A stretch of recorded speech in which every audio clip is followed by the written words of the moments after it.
पश्चिमी मीडिया के मुताबिक अमेरिका के यूक्रेन को क्लस्टर बम देने के फैसले पर रूस भड़क गया। पुतिन के वफादारों में शामिल दिमित्री मेदवेदेव ने अमेरिका के इस कदम को आग में घी डालने वाला बता दिया और अमेरिका को परमाणु युद्ध की चेतावनी दे डाली। असल में अमेरिका ने 2 दिन पहले ही पुतिन को सबक सिखाने के लिए यूक्रेन को खतरनाक क्लस्टर बम देने का ऐलान किया था।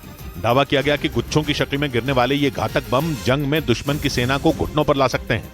इसीलिए रूस ने अमेरिका के इस फैसले की जमकर आलोचना की। रूस के पूर्व राष्ट्रपति दिमित्री मेदवेदेव तो इतने ज्यादा भड़क गए कि उन्होंने अमेरिकी राष्ट्रपति जो बाइडेन को मरते हुए दादाजी बता दिया, जो परमाणु युद्ध भड़काकर अपने साथ आधी दुनिया को मौत के मुंह में धकेलना चाहते हैं।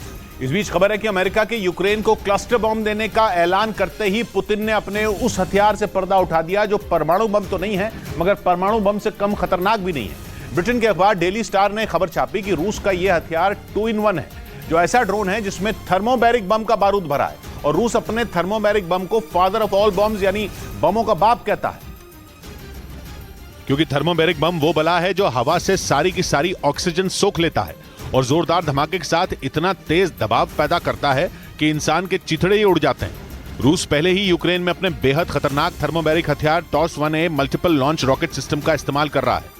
उस पर ही दुनिया भर में हाय तौबा मची है और अब दावा किया जा रहा है कि रूस ने उस थर्मोबैरिक बम से लैस ड्रोन ही बना लिया। मतलब ड्रोन की शक्ल और थर्मोबैरिक बम की ताकत। बताया गया कि रूस के इस हथियार से बचना लगभग नामुमकिन होगा, क्योंकि वो चुन चुनकर किलेबंदी और इमारतों के अंदर छिपे टारगेट को भी ढेर कर देगा। उधर पुतिन से बगावत करने वाले वैगनर ग्रुप के मुखिया येवगेनी प्रिगोजिन को लेकर अमेरिका की खुफिया एजेंसी CIA ने चौंकाने वाला दावा किया। CIA के एक अधिकारी के मुताबिक रूस में विद्रोह के बाद प्रिगोजिन बेलारूस गए ही नहीं।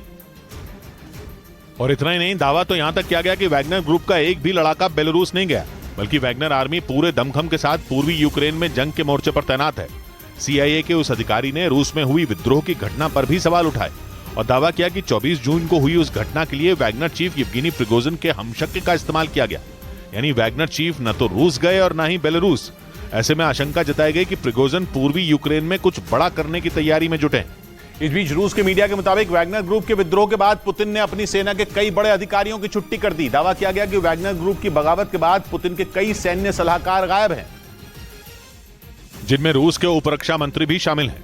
रूस के मीडिया के मुताबिक वैगनर ग्रुप के विद्रोह और यूक्रेन जंग में रूस की फौज को मिल रही नाकामियों पर पुतिन भड़क गए, जिसके बाद उन्होंने अपनी ही सेना के 3 बड़े अधिकारियों को हटा दिया।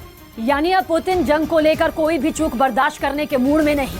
दावा तो यहां तक किया गया कि उपरक्षा मंत्री पर एक्शन के बाद रूस के रक्षा मंत्री सर्गेई शोइगु का भी नंबर लग सकता है।